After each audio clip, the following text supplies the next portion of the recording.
This is also a very important terminology, which is a terminology al-makruh. And it's something that we hear often, that this is makruh and that is makruh. And so what is makruh? Al-makruh is anything that is discouraged. Anything that is discouraged by Allah subhanahu wa ta'ala that His slaves should engage in. And so what does this terminology actually mean? The implications of this terminology are two. That number one, that there may be a reward attached to you leaving it off. And so it's similar to the haram and the muharramat, the prohibitions, in that sense.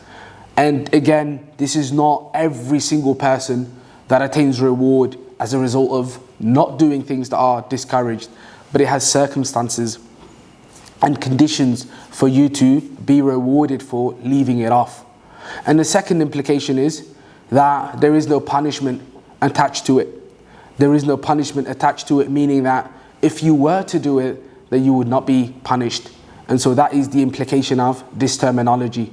And this is because this terminology is not about things that you should refrain from, that are binding upon you to refrain from.